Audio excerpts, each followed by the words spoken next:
Hoy, como todos los sábados, estamos ante una emisión del Consultorio Jurídico Radial de la Universidad de Sucre, con la dirección general del doctor Jaime de la Osa Velázquez, rector de la Universidad de Sucre, director ejecutivo el doctor Pedro Caballero Gracia, director de Unisucre FM Stereo, con la conducción de este servidor y amigo Miguel Romero Moreno, docente del Departamento de Derecho de la Universidad de Sucre, con la técnica de Rubén Darío Salcedo Jr., en las redes sociales con la técnica de los estudiantes de Derecho, Lucia del Carmen Gómez Álvarez y David Elías Garay, adscritos al Consultorio Jurídico de la Universidad de Sucre. El invitado de hoy es un abogado bastante ampliamente conocido en el ambiente jurídico de la capital de Sucre y en la región, con una envidiable, una abultada hoja de vida, una larga experiencia en la academia y en la judicatura. Se trata del doctor Arturo Javier Guzmán Badel. Arturo Javier Guzmán Badel es abogado de la Universidad de Cartagena, magíster en Derecho Administrativo de la Universidad Externado de Colombia, magíster en Derecho Penal de la Universidad de Cartagena, docente universitario durante muchos años en las diferentes universidades de la región. Actualmente funge como juez de ejecución de penas y medidas de seguridad del circuito de Sincelejo. Es miembro del Instituto Colombiano de Derecho Procesal, además de los posgrados que le mencioné, tiene algunos otros que no alcanza el tiempo para mencionarlos. El tema de hoy es un tema puntual, de actualidad, un tema candente, un tema de que ya se está dando, se está hablando, que incluso hay personajes de la vida política colombiana, sub judice, hablando en términos coloquiales, personas vinculadas a procesos penales por el tema que vamos a hablar hoy. Se trata de lo siguiente. El Código Penal dice delitos contra mecanismos de participación democrática. Acá coloquialmente le vamos a decir delitos electorales. Como quiera, que quien nos va a disertar, quien nos va a ilustrar del asunto es el doctor Arturo Javier Guzmán Badel. Le pasamos el uso de la palabra, pero antes le recordamos a la amable audiencia que nos pueden llamar al 312-8844-156. Repito, 312-8844-156 es el teléfono de Unisucre FM Stereo. Doctor Arturo Guzmán, adelante, la audiencia lo está escuchando. Muy buenos días a todos los oyentes de Unisucre FM Stereo. En la mañana de hoy, algo lluviosa, fresca, pues vamos a tratar un tema, como dice el moderador del evento, candente, y es relacionado con los delitos electorales, como señala el régimen penal colombiano, o delitos contra los mecanismos de participación democrática, que son de vieja data y que se han venido fortaleciendo las normas correspondientes frente a la creatividad que ha mostrado tener nuestra sociedad para generar circunstancias que alteren los resultados electorales y que no traduzcan lo que decían algunos, el querer del demos en los certámenes democráticos. Sin embargo, el tema es bastante antiguo. De hecho, la cultura occidental le debe mucho a Grecia y Roma, y en Grecia no había tanto problema porque todos sabemos, los que más o menos hemos estudiado el tema, que la antigua Grecia, fuente de la democracia, tenía la democracia directa y todos se reunían en el ágora y simplemente se contabilizaban los votos levantando la mano. Y no era todo el mundo el que votaba, los esclavos no votaban los extranjeros o metecos, y no podían concurrir tampoco las mujeres. Había restricciones al voto de las mujeres que estaban en tareas del hogar y eso por la división del trabajo, cosas que hoy con la perspectiva de género buscan eliminarse. Todavía pese a la Constitución del 91 en Colombia no se han eliminado, y los que no tenían elocuencia, los que no tenían el don del discurso, no podían participar los que leímos la Ilíada y la Odisea, vemos en muchos debates monarcas notables tomaban el uso de la palabra. Y en la antigua Roma, que ya fue necesario, ustedes saben que arrancó como una ciudad, como una sociedad de campesinos, y después se convirtió en una potencia mundial, en el primer imperio que cobijaba territorios en Asia, África y Europa. Había una corporación que era de corte aristocrático. Ustedes saben que en el tema electoral y en las ideas políticas se habla de diferentes tipos de gobierno, decía Aristóteles en la política. El gobierno monárquico, monos uno, kratos gobierno.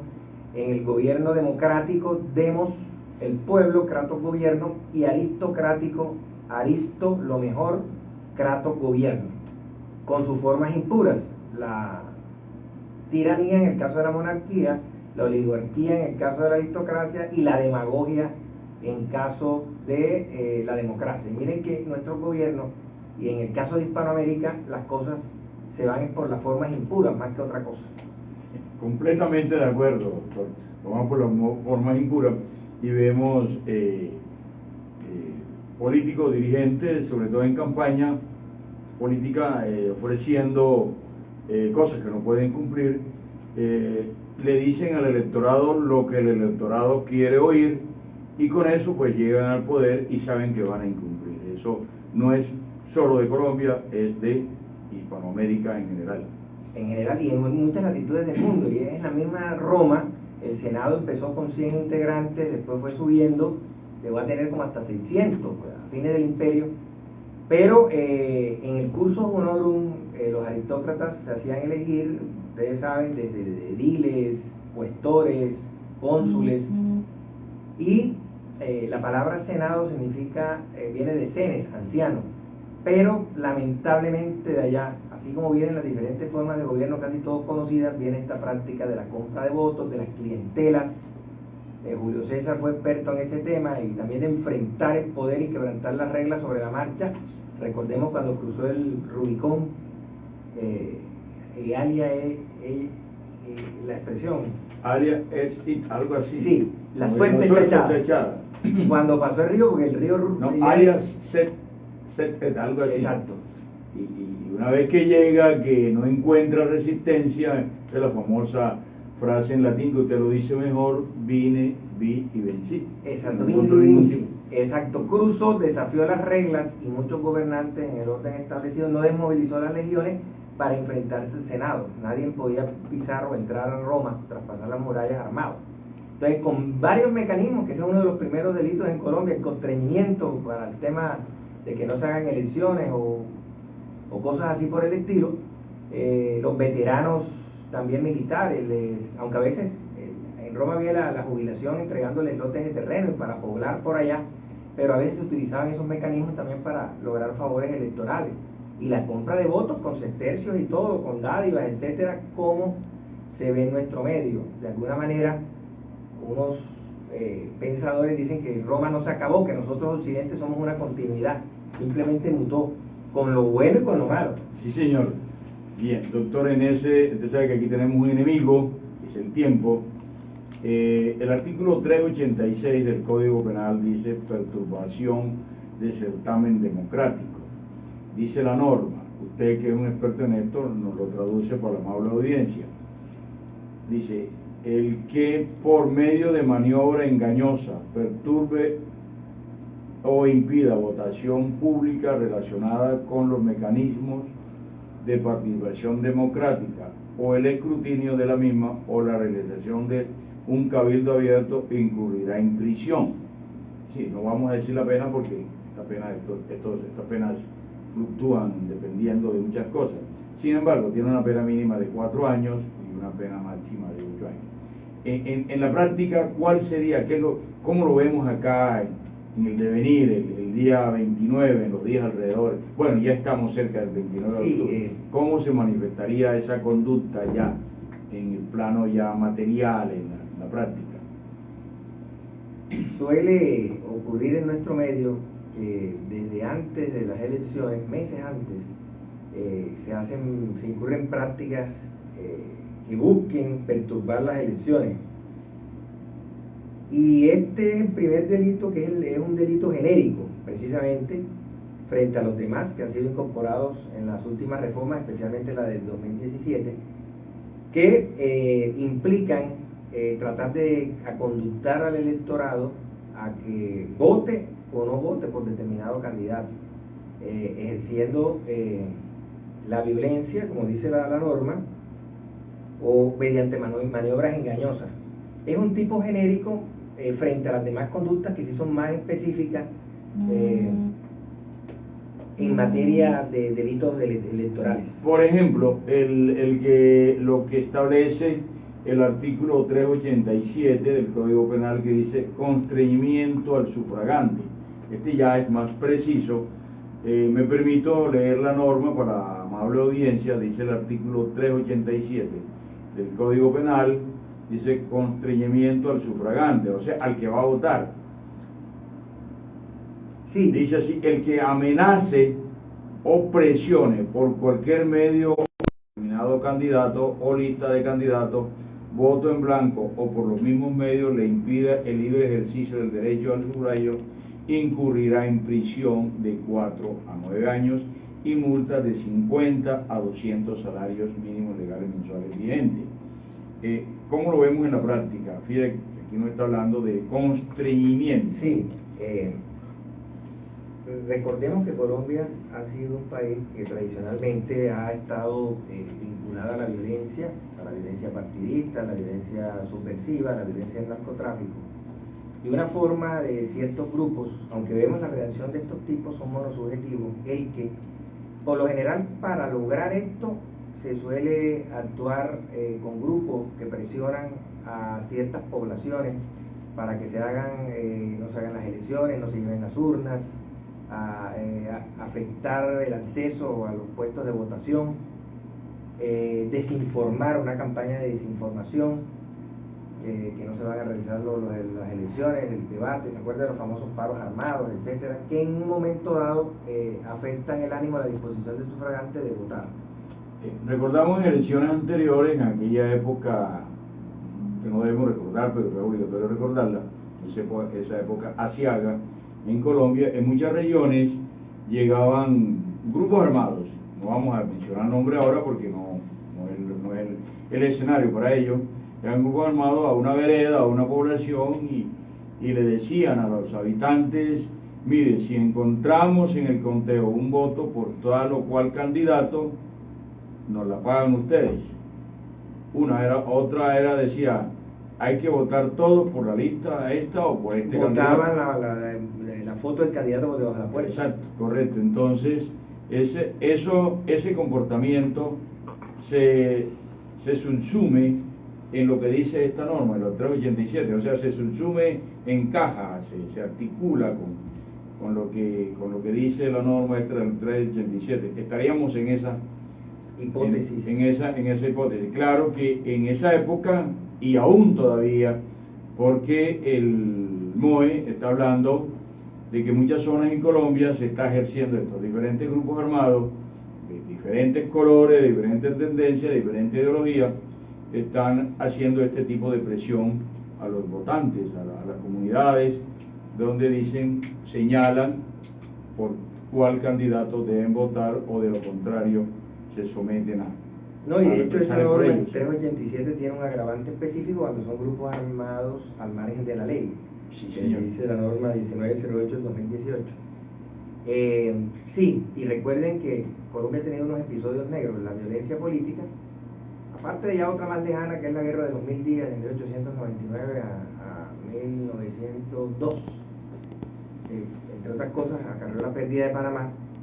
Con el Bogotazo, el asesinato de Jorge Eliezer Gaitán, hubo circunstancias, la Popol, los chulavitas, los pájaros, que presionaban, que les ponían una cruz a la gente en la casa, que eran los siguientes que le iban a incendiar la casa.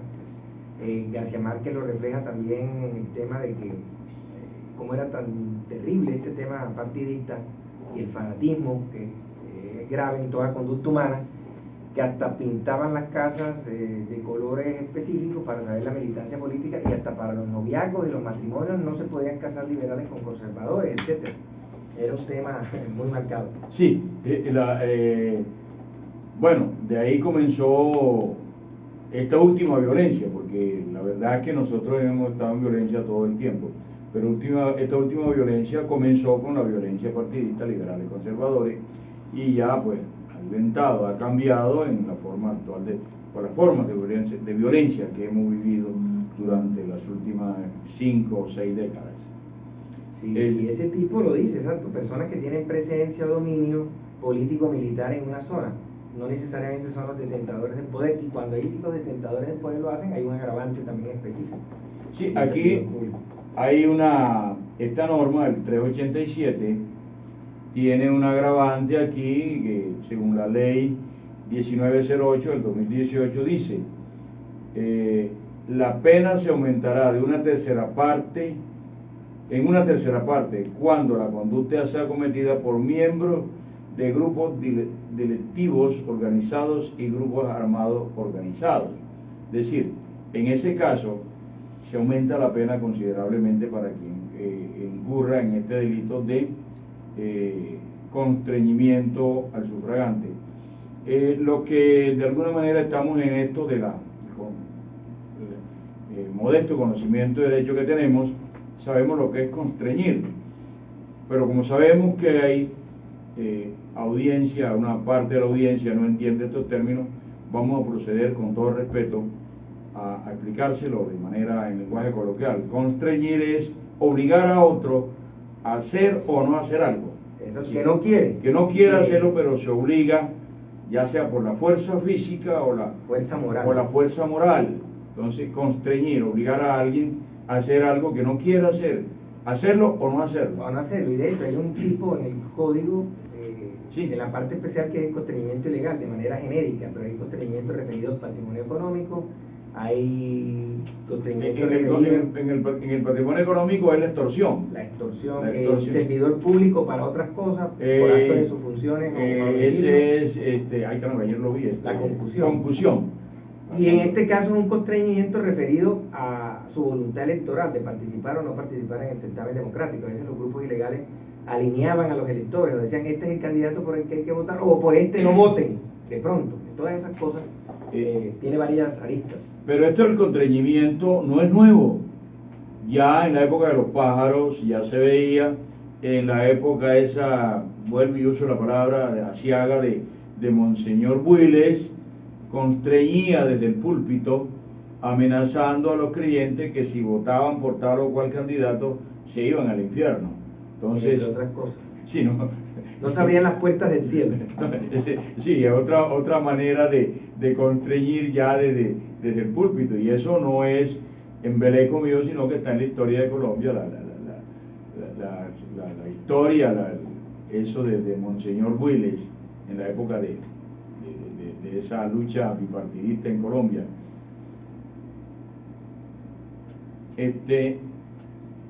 Vamos a hablar de otra norma. Sí, son muchas. No fraude al sufragante. Sería fraude al sufragante. Esa conducta es muy común y se veía el famoso carrusel, que la persona entrara con el tarjetón ya marcado y sacara el tarjetón limpio, y así sucesivamente, por eso se llama carrusel. También lo dicen jineteo, o sea, carrusel. Si la persona le entrega allá los de la mesa de jurado le entregan ¿cómo es? El tarjetón limpio, pero ya él no, por alguna artimaña lleva uno ya marcado y hacen el cambio así. Sí, exacto. No, y hay otra situación también hoy en día, que ahora la gente se firma con todo, no prescinden del teléfono móvil para nada. Entonces los teléfonos móviles están prohibidos, en teoría, en la práctica puede que no. Ahora con el tema de una mayor vigilancia, etcétera, pero quedan luces y sombras, y más sombras que luces en este tema también del material electoral. Sí, y porque no solamente el celular, ese control se hace por parte de las personas encargadas de eso, le ponen al sufragante una cámara, en un bolígrafo, en el reloj, en tantas cosas, y no, yo no llevo el celular. en la medida que se vamos evolucionando, vamos mejorando o se va mejorando mejor la tecnología, no para bien, que debe ser, sino también se hace un mal uso. Uso de esa tecnología. La ley 134 del 94, que habla de los mecanismos de participación ciudadana, el primero es el voto, ¿no? Pero entonces están las consultas populares, los plebiscitos, las demás formas de participación democrática, el cabildo abierto. También en este tipo se ve el constreñimiento al sufragante. Ustedes saben que para la Constitución dice que para que haya, en caso de iniciativa normativa, aprobatoria o derogatoria de la ley, o en caso de estas consultas a nivel local o revocatorias al mandato, entiendo que solo una ha salido adelante en Colombia, como solo una sola elección ha ganado el voto en blanco en Bello Antioquia y en otro municipio, creo que de Boyacá, que hay que cambiar los candidatos. También para que la gente no salga a votar, y en ese orden de ideas pues tiene que haber mínimo una votación, y si no hay esa votación entre votos negativos y votos positivos por la iniciativa normativa, por el cabildo abierto, lo que se vaya a convocar en ese mecanismo de participación democrática, por la abstención no pasa. Esa también es otra modalidad. Bueno, esta normatividad que está en el Código Penal, este bien jurídico que es delito contra mecanismos de participación democrática, pregunto, en el supuesto caso, en las universidades públicas, vamos a hablar de las universidades de Sucre solamente, en las universidades públicas se hace la elección o la escogencia de los diferentes representantes, egresados, estudiantes, al Consejo Superior, al Consejo Académico. ¿También es aplicable en estos casos esta normatividad? Pregunto. Esto se tiene que ver con mecanismos de participación democrática y mecanismos de certamen. Ustedes saben que en temas de elecciones, ¿quién es el constituyente primario? El pueblo. El pueblo vota a unos delegados, y estos delegados a veces votan a otros. Por ejemplo, cuando se eligen contralor, se eligen altos dignatarios, y a nivel de elecciones de todo nivel, de elecciones a nivel de universidades, etcétera, donde se habiliten los mecanismos de participación democrática, porque es todo tipo de elección. Correcto, resuelta la duda. Entonces, es aplicable a los mecanismos que se utilizan aquí al interior de la Universidad de Sucre, que con mucha frecuencia se nos informa a los docentes que no hay clases porque están en la escogencia de tal o cual representante. Entonces, bueno, también de los representantes ante el Consejo Superior, al Consejo Académico, de los egresados, en algunas universidades pues eligen el decano de la... No todo, desde el rector, ya en algunas universidades también se elige el decano. Acá no, acá se nombra, no sé, para un periodo, pero allá en la Universidad de Cartagena, donde tenemos usted y yo el placer el gusto, el honor de ser egresados, allá se hay elecciones para decanos de las diferentes facultades. Inclusive aplican algo que es el voto ponderado, entonces el voto de los estudiantes, el voto de los docentes tiene un peso, etc. Sí, correcto. Es decir, por lo general el voto es por cabeza, pero en algunos casos el voto es ponderado. Esas son unas prácticas electorales que vienen de Roma. De Roma y de antaño, y en una época también recordemos que el voto era si la persona tenía una renta mínima de 500 pesos, decía la Constitución del 86, o si la persona sabía leer y escribir. Voto censitario, voto capacitario, se llamaban eso. El voto es la materialización del derecho al sufragio universal, que está en la Declaración de los Derechos del Hombre y del Ciudadano y esas cosas. Vamos a entrar a un tema que es común en Colombia, no sé en otros países porque no tengo la experiencia, no tengo el conocimiento, es de la transhumancia electoral. La transhumancia electoral, para las oyentes que no tienen la información, es, nos interesa que aquí salga para el Consejo Rubén Darío Salcedo Jr., pero entonces él tiene una muy buena acogida en Morroa, Entonces traje ese día, antes inscribimos las cédulas, en la época de las inscripciones, que hay un periodo en cada época electoral, traemos buses llenos de gente de Morroa que van a votar por Rubén Darío para que se inscriban las cédulas aquí en Sincelejo. Y el día de las elecciones, pues los traemos para que voten y después los llevan. Eso es la famosa transhumancia electoral. Entonces, dice la norma. Sí. Le leo la norma y usted hace ya la interpretación ya de los antecedentes y todo eso. El artículo 389 del Código Penal dice, artículo 389, fraude e inscripción de cédula, modificado por la ley 1864 del 2017.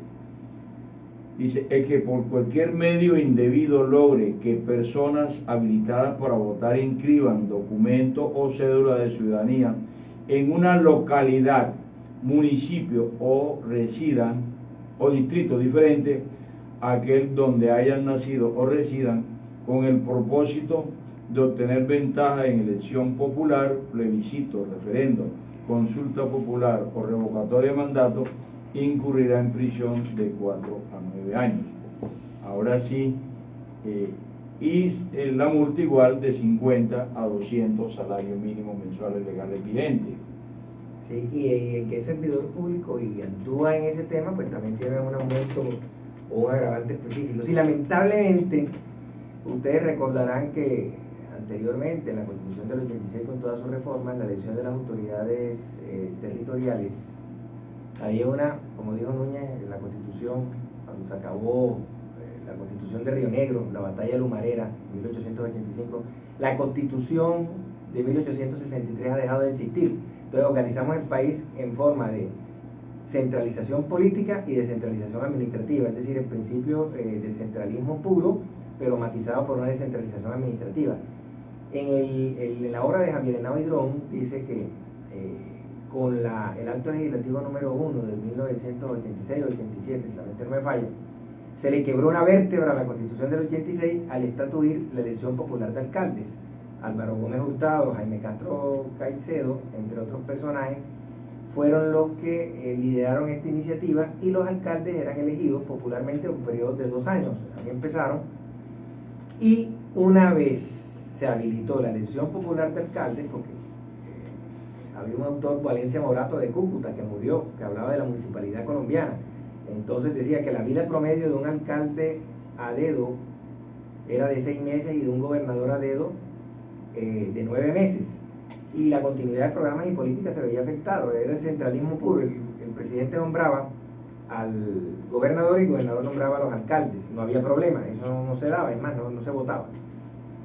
Muy pocos duraban bastante, por ejemplo, como el caso de Bolívar, hubo un gobernador de 5 años, Donaldo Boza Badel. Donaldo Boza Badel, sí, sí. Exacto, lo reemplazó Gozaín, Marún Gozaín, que después fue senador allá en Bolívar. Entonces, ¿qué ocurrió? Y en esa época no habían bases de datos, no estaba sistematizado, empezó haciendo el parangón con el tema del ganado. Cuando viene el verano y hay que llevárselo para la ciénaga, el ser humano, como si fueran semovientes, trasladarlos para otro municipio para hacer inscripciones y hacer peso en el censo electoral de ese municipio en favor de determinado candidato. Vergonzante, pero cierto. Ahora hay una propaganda allí para estas elecciones donde dice eso: le voy a poner la queja a Uriel. Uriel es Unidad de Reacción Inmediata Electoral. Uriel. Sí, cualquiera, porque es que aquí me perdona el doctor Uriel Montañez, aquí hay un procurador delegado en lo penal, el doctor Uriel Montañez, entonces no lo vayan a confundir con ese Uriel. En mi respeto, doctor Uriel, si nos está escuchando.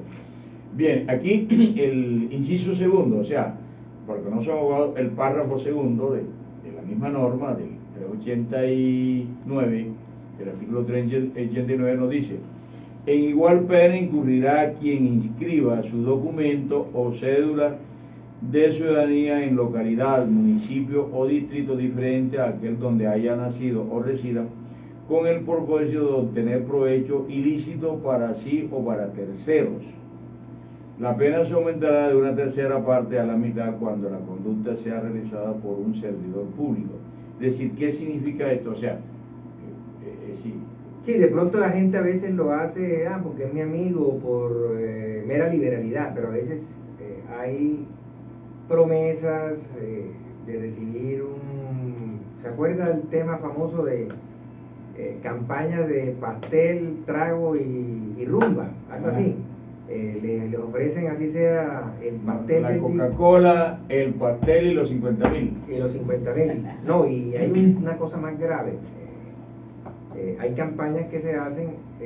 Ariel Valencia, movilizado de uno de los grupos irregulares aquí, habló de una campaña especialmente en 2012-2015 que hicieron las elecciones en un municipio de Colombia, Herederos del Mal se llama el libro. Habla de 3 políticos bastante reconocidos en Colombia que hacen campañas inclusive hasta allá, como esta es una sociedad consumidora. Colombia desde Escobar, inicialmente la droga se cristalizaba en otras latitudes, ahora acá no solamente todo vendedor de droga se convierte en consumidor, ahora con porros de droga inclusive seducen al elector para la transhumancia y para otros delitos que veremos más adelante. Se ve mucho eso, pero ahora como hay bases de datos, todo está sistematizado. En el segundo gobierno de Santos autorizaron cruzar bases de datos en el antiguo FOSIGA o IADRES, SIGBEN,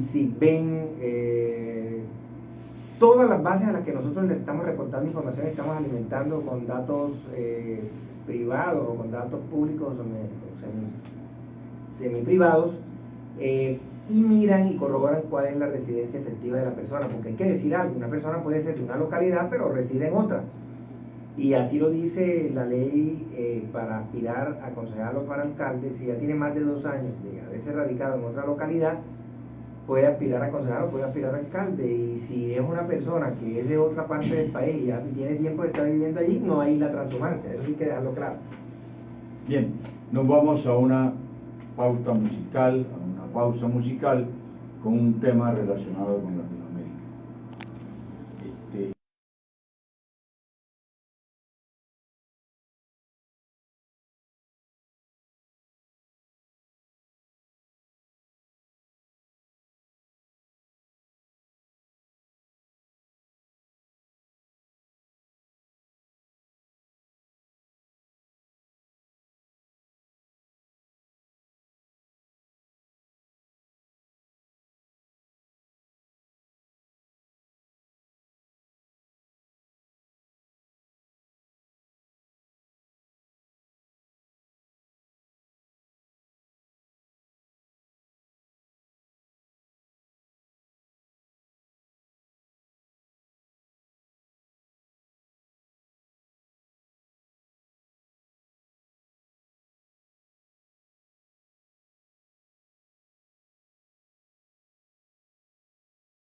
del Consultorio Jurídico Radial de la Universidad de Sucre, 100.8 en el dial. Nuevamente le recordamos el número de celular, que también hay WhatsApp, 312-8844-156. Ese es el celular, el abonado celular de Unisucre FM Estéreo. Les recordamos que estamos hablando de delitos electorales en un conversatorio con el doctor Arturo Guzmán Badel, reconocido académico y jurista de la región. Estamos hablando de este tema aquí a la manera de un coloquio, de una charla aquí entre amigos, y considerando la audiencia también como nuestros amigos que nos están escuchando. Doctor Arturo, hay un delito muy común en Colombia, no hablo de otras latitudes, pero que yo te digo que se daba en Roma, que tiene a algunos personajes de la vida política colombiana tras las rejas. No menciono nombres por obvias razones, no es el escenario para ello. Estamos hablando de lo que comúnmente se conoce como compra de votos. Eso está en el artículo 390 del Código Penal, modificado por la Ley 1864 de 2017. Dice así: corrupción al sufragante. El que celebre contrato, condiciones, supervención o prórroga, prometa, pague o entregue dinero, dádiva u ofrezca beneficio particular o en favor de un tercero a un ciudadano o a un extranjero habilitado por la ley con el propósito de sufragar por un determinado candidato, partido o corriente política, o para que lo haga en blanco o se abstenga de hacerlo, incurrirá en prisión de 4 a 8 años y multa de 200 a 1000 salarios mínimos legales mensuales vigentes. Doctor, usted nos habló que esto era común en Roma. Sí, señor, así es. Sobre todo peticiones al Senado para mantener la curul y esas cosas. Acá en nuestro medio, en la región de Sabana, recuerdo que muchas veces era por cemento, por láminas de zinc, por lotes, algunos barrios de Sincelejo de invasión. Había unos señores que promovían invasiones para ese tipo, para promover campañas o para votar en blanco o para que se votara en favor de determinado candidato, sobre todo el voto uninominal para rama ejecutiva, alcaldes y gobernadores. Y hubo una campaña en el libro de Ariel Valencia, que los invito a que lo sigan, un municipio de acá del departamento de Sucre, que ofrecían hasta droga para efectos de, ya no trago, porque ya la cosa ha trascendido, para que votaran a favor de determinado candidato, dependiendo de las preferencias de las personas que vendían el voto.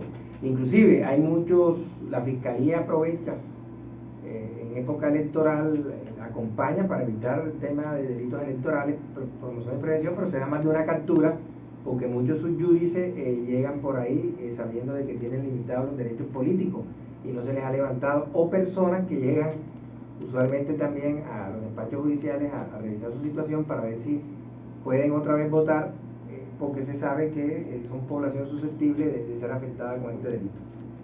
Bien, es una práctica muy corriente, una práctica muy usual, y esa práctica va en detrimento de la democracia misma, de la misma democracia, de los mismos derechos de incluso de la persona que vende el voto, que 50.000 pesos, 100.000 pesos come 1 o 2 días y el resto de los 4 años.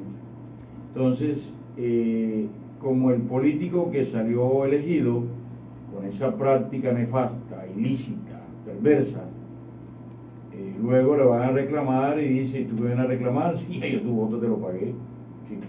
Sí, así de simple, ¿no? Y ese delito va muy de la mano con el que introdujo la reforma del 2017, del 864, que es el referido al tráfico de votos. Esos, entre comillas, líderes que los políticos suelen visitar, le reciben dinero al uno, al otro, y después no votan por nadie, o votan por el que les da la gana, o parcelan la votación, reciben grandes cantidades de dinero ofreciendo la votación de: no, yo tengo 100 votos, tengo 200, tengo 300. En la última reforma se incluyó este delito precisamente porque va muy asociado a la corrupción al sufragante. Ese es el artículo siguiente. Exacto. Hombre, y aquí podemos hablar ya, mencionando nombres, porque hay una sentencia que así lo dice, el famoso caso de la Casa Blanca en Barranquilla, donde se pudo evidenciar una verdadera estrategia de mercadeo, donde habían líderes en los Hubo barrios. preventa, Preventa, como se llama en materia comercial. Exacto, es decir, algo así como la firma estas que van vendiendo de prepago, exacto.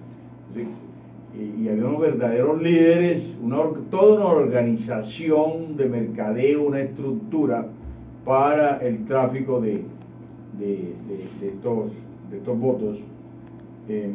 Eso está en el siguiente artículo, en el 390A, nos habla de cómo es, el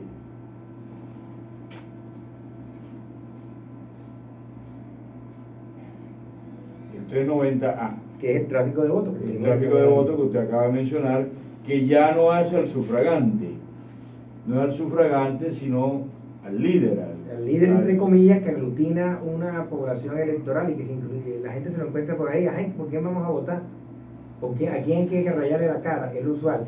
Esa es la palabra correcta. ¿A quién hay que rayarle la cara? Exacto. Entonces, y hay otro delito que también, que es la elección ilícita de candidatos. Muchos de estos personajes de las estructuras políticas tradicionales en la democracia formal que tenemos en Colombia, porque son instituciones liberales, pero en un medio que no es nada liberal y que no hay una autonomía personal y no respetan la dignidad humana, personas inhabilitadas con riesgos de recibir una orden de captura o que tienen muchos procesos activos.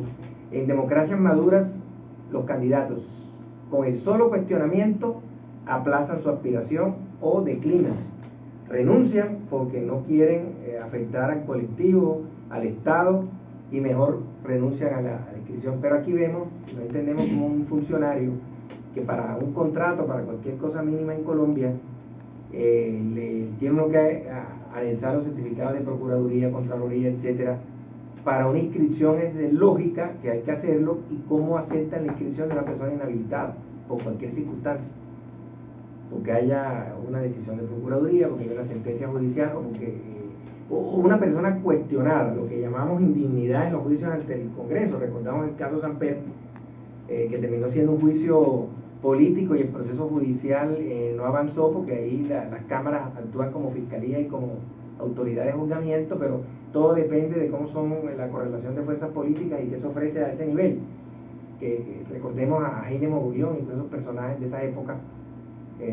También la financiación indebida de fondos, que son otros delitos que vienen por allí en materia electoral, que fue reconocido lo que la responsabilidad de Fernando Botero, SEA y contador del cartel de Cali, etcétera. Es una serie de situaciones, pero hay personas que están inhabilitadas y se inscriben, y la autoridad electoral acepta esa inscripción. Eso no debiera ser.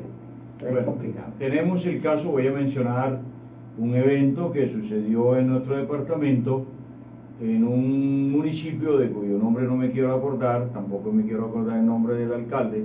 Salió elegido preso, estando privado de la libertad. Exacto. Eso da vergüenza. Eso lo cuenta uno en Europa y le dice, no puede ser. Oye, eso es surrealista. Oye, está leyendo a Gabo. Está leyendo a Gabo. Sí, está leyendo a Gabo. No, pero es la verdad. Por lógica se pensaría, si está sub judice, si está privado de la libertad, por algo es, y no resulta elegido. Pero volvemos a lo mismo. En esos municipios del trópico, de sexta categoría, por lo general, los que se postulan alguna vez han tenido poder, o entre ellos hacen alianzas, y total, eso es como un círculo vicioso, no es un círculo virtuoso precisamente. Y por eso es que vemos que nuestros municipios están igual que hace casi 40 años. No, y en algunos departamentos se lanza alguien o un municipio para la alcaldía y tiene un plan B, porque tiene una indagación en la fiscalía. Entonces dice, bueno, yo soy el titular y tú te lanzas con otro movimiento político. Si a mí me pasa algo, me capturan o esto, entonces te paso el mando a ti. Tienen el plan A y el plan B. Y hasta el plan C. Y el plan C, eso es nefasto, eso es horrible, eso va en contra de la democracia. Imagínense una persona que salga elegida en esas condiciones, hablando del cómo es, de la compra de votos,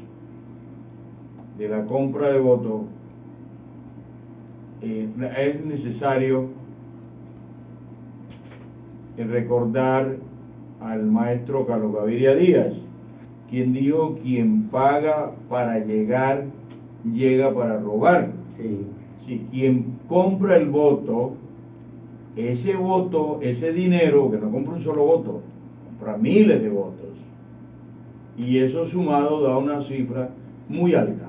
Claro que sí, entonces, eso no es financiable eso. Sí, entonces ese señor se endeudó, quién sabe qué maromas hizo para obtener ese dinero, y tiene que buscarlo. Una vez que sale elegido, tiene que pagar ese dinero. Exacto. ¿De dónde lo va a sacar?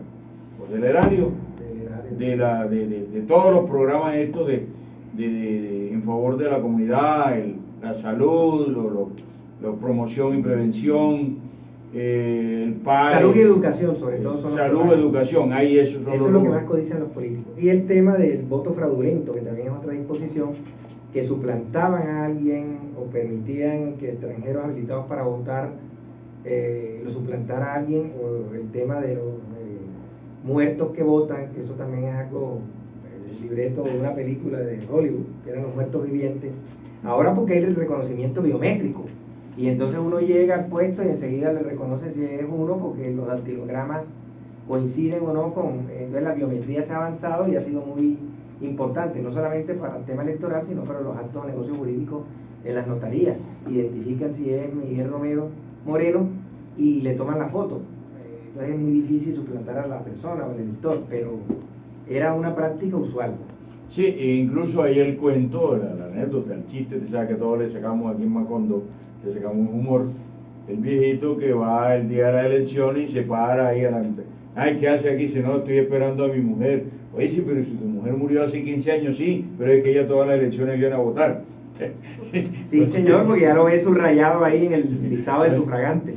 Entonces debe encontrarse con la mujer. El formato Es malo, por eso me metí a abogado, porque soy malo contando chistes. Bueno, otro, ya se nos está acabando el tiempo, doctor Arturo. Aquí el tiempo se va volando. Por ejemplo, está la financiación de campañas electorales con fuentes prohibidas. Bueno, hablemos de eso, que eso es violación de los topes o límites de campañas electorales.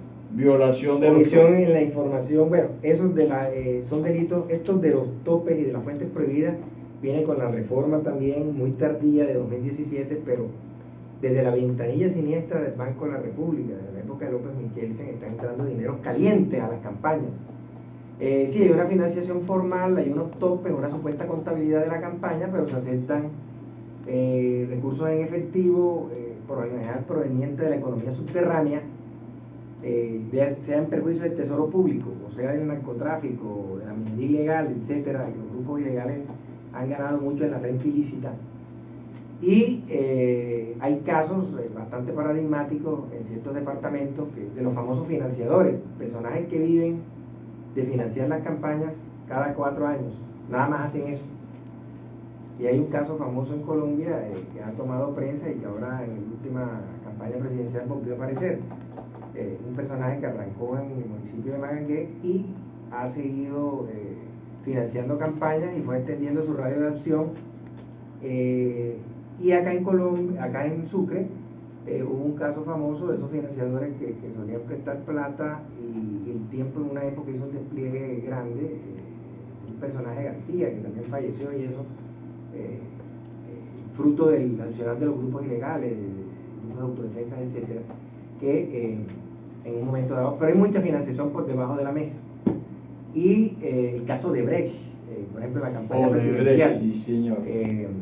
Que Odebrecht tenía una oficina precisa para financiar la corrupción en los proyectos que hacía en toda Hispanoamérica y en África. En Latinoamérica, sí, señor, un departamento para financiar campañas políticas y el caso de Colombia, que ya, bueno, hay sentencia, pero bueno. Corrupción institucionalizada.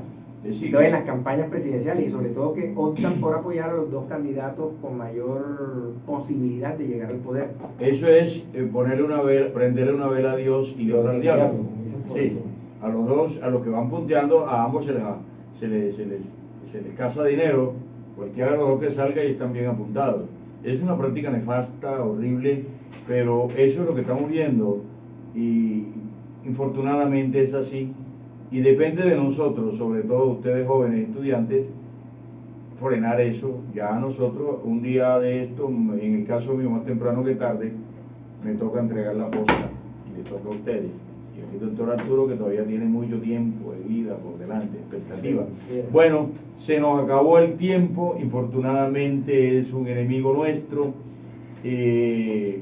Nos escucharemos el próximo sábado con otro tema importante. Y entonces, gracias doctor Arturo por acompañarnos, gracias David Estudiantes de Derecho. y Lucía, Qué Rubén Darío, preciosos. nos vemos el próximo sábado. A la amable audiencia, feliz puente, disfruten sanamente. Adiós, chao, chao.